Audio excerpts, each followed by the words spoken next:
Hello everyone, Learn with HP চেনেলৰ অন্য এটা ভিডিঅ'লৈ স্বাগতম। বলক আজি আমি মেথছৰ এটা নতুন বিষয়লৈ আগবাঢ়ো। সেইটো হ'ল সংখ্যাৰ বিভাজন। সংখ্যাৰ বিভাজন মানে কি? সংখ্যাক আমি কি ভাগত ভাগ কৰিব পাৰোঁ। সংখ্যা আমি সৰুৰ পৰা পাই আহিছোঁ। আজি আমি কি পঢ়িম যে সংখ্যাখিনি ভাগ কেইটা, কি ভাগত ভগাইছে, তাৰ এটা পাৰ্টহে পঢ়িম। আৰু এটা পাৰ্ট আমি নেক্সট পাৰ্টত পাই যাম। আধা পাৰ্টহে আমি পঢ়িম। আধা পাৰ্ট মানে কোনখিনি মই দেখুৱাই দিছো, বাস্তৱ সংখ্যা পঢ়িম। বাস্তৱ সংখ্যাৰ গোটেইটো নপঢ়ো আমি। বাস্তৱ সংখ্যাৰ আজি এইটো ভিডিঅ'ত মাত্ৰ এটা পাৰ্ট পঢ়িম। কোনখিনি? বাস্তৱ সংখ্যাক দুটা ভাগত ভাগ কৰিব পাৰি। এটা হ'ল অখণ্ড সংখ্যা, এটা হ'ল দশমিক সংখ্যা। তাৰে আমি যিটো অখণ্ড সংখ্যা পাৰ্ট আছে, এই অখণ্ড সংখ্যাত আমি পঢ়িম। এতিয়া বাস্তৱ সংখ্যা মানে বুজি লওঁ কি? সংখ্যাক আমি দুটা ভাগত ভাগ কৰিব পাৰো। এটা হ'ল বাস্তৱ সংখ্যা, এটা হ'ল কাল্পনিক সংখ্যা। বাস্তৱ সংখ্যা মানে কি? সংখ্যা ৰেখাডালত পাইছিলো সংখ্যা। এতিয়া বাস্তৱ সংখ্যা কোনবিলাক? যিবোৰ সংখ্যাক আমি সংখ্যা ৰেখাত উপস্থাপন কৰিব পাৰো সেইবিলাকেই হ'ব বাস্তৱ সংখ্যা। হৈ গ'ল ক্লিয়াৰ? সেই বাস্তৱ সংখ্যাকে আকৌ দুটা ভাগত ভাগ কৰি দিছে। এটা হ'ল অখণ্ড সংখ্যা, এটা হ'ল দশমিক সংখ্যা। এতিয়া আমি অখণ্ড সংখ্যা ভাগটো পঢ়িম। অখণ্ড সংখ্যা কাক বোলে? যে সংখ্যা ৰেখাত শূন্যৰ বাওঁফালে থকা ঋণাত্মক সংখ্যাখিনি, তাৰপিছত শূন্যৰ সোঁফালে থকা যোগাত্মক সংখ্যাখিনি আৰু শূন্য গোটেইখিনিকে আগুৰি গোটেইখিনিক সামৰি একেলগে কি বুলি কোৱা হয়? অখণ্ড সংখ্যা বুলি কোৱা হয়। সেই অখণ্ড সংখ্যাক আকৌ দুটা ভাগত ভাগ কৰা হৈছে। এটা হ'ল ঋণাত্মক আৰু এটা হ'ল পূৰ্ণ সংখ্যা। যে পূৰ্ণ সংখ্যা মানে কি? আমি সংখ্যা গণনা কৰোঁতে যেতিয়া শূন্যৰ পৰা ষ্টাৰ্ট কৰোঁ, আমি যেতিয়া সংখ্যা গণনা কৰোঁতে শূন্যৰ পৰা আৰম্ভ কৰোঁ আৰু 1 2 3 পঢ়ি যাওঁ, তাক কি বুলি কোৱা হয়? পূৰ্ণ সংখ্যা। শূন্যই কি কৰিছে? শূন্যই আমাৰ সংখ্যাৰ যিখন তালিকা আছে, সংখ্যাৰ সেই তালিকাখন পূৰ্ণ কৰিছে। আমি 1 2 3 4 যে পঢ়ি যাওঁ, এই শূন্য নোহোৱাকে আমি ভাবিব পাৰিম নে গোটেই সংখ্যাৰ তালিকাখন পূৰ্ণ হ'ব বুলি? যেতিয়া প্ৰথম শূন্য আৱিষ্কাৰ হোৱা নাছিলে, সংখ্যাৰ যিখন তালিকা আছিলে খেলি মেলি আছিলে, অপূৰ্ণ আছিলে।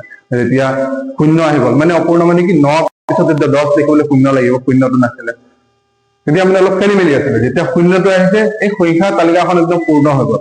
গতিকে আমি যেতিয়া সংখ্যা গণনা কৰো আৰু শূন্যৰ পৰা আৰম্ভ কৰো, তেতিয়া সেই সংখ্যাবোৰকে কি বুলি কোৱা হয়?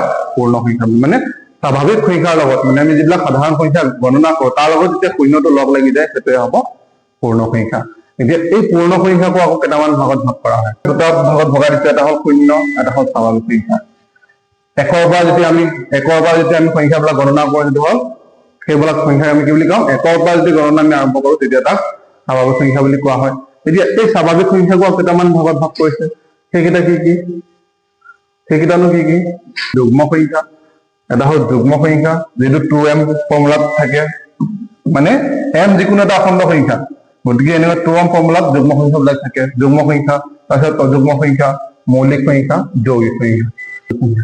এইখিনি কাক বোলে? পটককে আমি পঢ়ি দিম। মই লিখি থৈছিলো আগত, টাইপিং কৰি থৈছিলো। তাৰ বাস্তৱ সংখ্যা, যিবোৰ সংখ্যাক আমি সংখ্যা ৰেখাত উপস্থাপন কৰিব পাৰো, সেইবোৰ সংখ্যাকে বাস্তৱ সংখ্যা বোলে।